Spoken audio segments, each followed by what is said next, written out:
Hey guys, Ill Factor here. In this video, I want to talk about the 3 most important steps that you should be doing when remixing any project. Now, remixing is such a great platform for any aspiring DJ, producer, even singer-songwriter to launch your music career. It certainly is one of the ways that launched my career and helped me get to where I'm at today. So, what I want to do is focus on the 3 important things that you should be doing when remixing. So let's go ahead and dive right in. Now, the first step to getting a good proper remix done is locating the original tempo of the original source. So in this case, we're going to be remixing Usher's No Limit. So I'm going to go ahead, open up my browser, and select some of the stems files from that session and drag them into my Ableton Live arrangement window.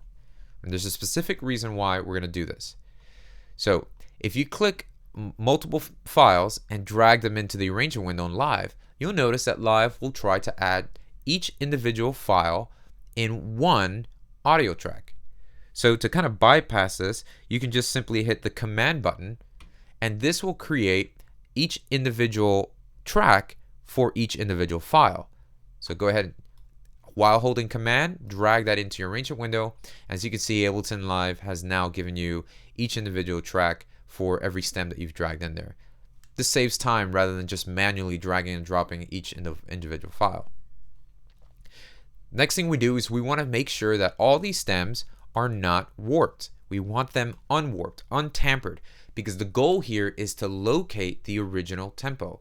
And so if it comes and it's automatically warped, then it's going to be a little bit harder to do that. So we want to start with a clean slate.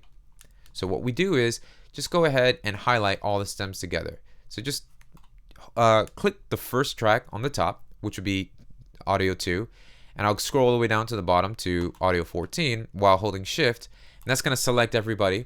We're going to minimize that, and let's go ahead and just have everybody selected the same way, just holding shift.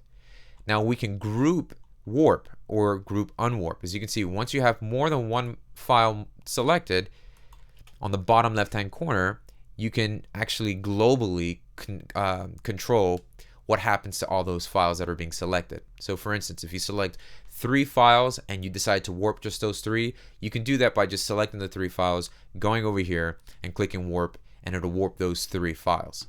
This definitely helps when you have big sessions, importing lots of stems and things like that. So we notice that they're not warped, and that's good. So let's go ahead and just drag this over to the beginning. Or it doesn't even matter really, we're just gonna go ahead and play it from wherever the files start. So just hitting play. Yeah. Usher Raymond. Yeah. Thugger. Yeah. Go. Yeah. So what we're looking for. So what I'm trying to do is head over to maybe a track that might have some transits or some percussive elements such as drums, a kick or snare. So I've noticed that this track here is our kick track. So what we're going to do is just navigate to that, and that's going to give me a better understanding of how to actually lock in and locate the tempo. Make it say, no limit. So that's where we're going to start. But here's the problem when you're actually trying to either tap tempo or figure out where the tempo belongs, is if you tap tempo, meaning just playing the track and tapping the tempo along with it, the arrangement window will change. Okay, it's not set to an absolute grid. So for instance, if we tap tempo 1, 2, 3, 4, so we notice that it's going to be moving around. So if you adjust the tempo, the stems will move. So we need to go in an environment where the stems won't move at all, just to kind of locate the actual tempo here. So what I'm going to do is take this kick track, put that over here in the session view, and we are going to just solo this so we can just focus on the kick alone. And I'm going to simply hit play on the stem, and what we're going to do is we're going to locate the starting position, and we're going to drag that all the way to the first initial hit. Now you can also do this by just playing the original. If you have the original 2-track in itself in its entirety, maybe it's on Spotify or if this is already a commercial release song, then I would suggest just listening back on that, tap tempoing, and you get more or less the estimate or ballpark number of what tempo that track is. And then you could go ahead and kind of more or less guess the tempo and type that in. But I'm assuming that you have no idea where to get the tempo. You can't even find the 2-track. So I'm just going to show you how to do this from scratch with some stem elements. So here we have the kick, and we're simply going to just line the starting position up. And we are going to say that that's our bar 1, beat 1. And we are going to go ahead and type warp from here. Now, what you notice is that when you hit warp from here, the segment BPM changes. That number is indicating more or less the whole overall segment, that whole stem, what Ableton Live is presuming to be the original tempo of that session or of that stem. So what I'm going to do is kind of go to that tempo, 127. And now what I'm going to do is see if that makes sense. Let's stop the kick stem.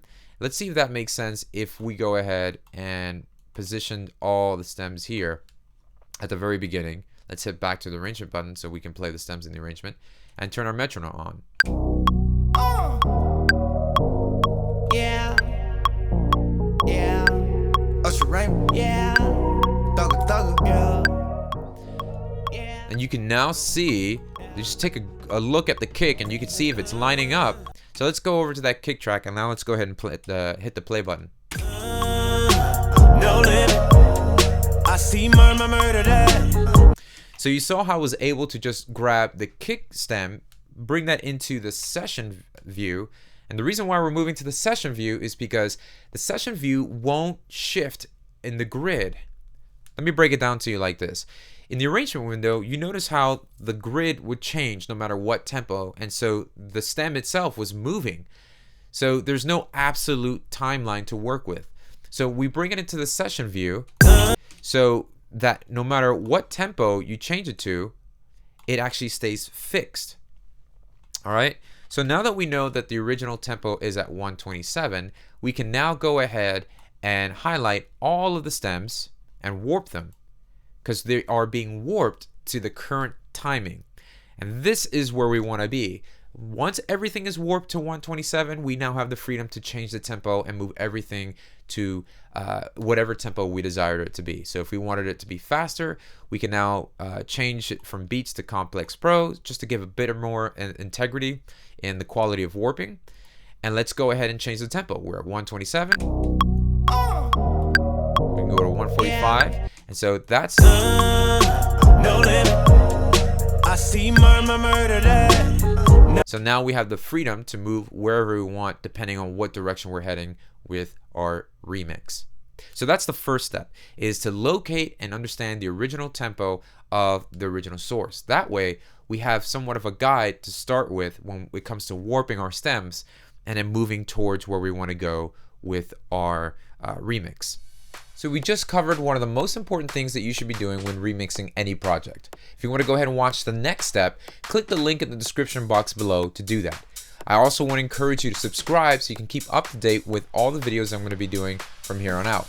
Now, as my gift to you for watching this video, I also want to give you a free Ableton Live set filled with loops, instruments, and a vocal chain that you can use on any of your projects. This is my gift to you, so just click the link in the description box below to download that today for free. So enjoy and go ahead and watch step 2 in the description box below.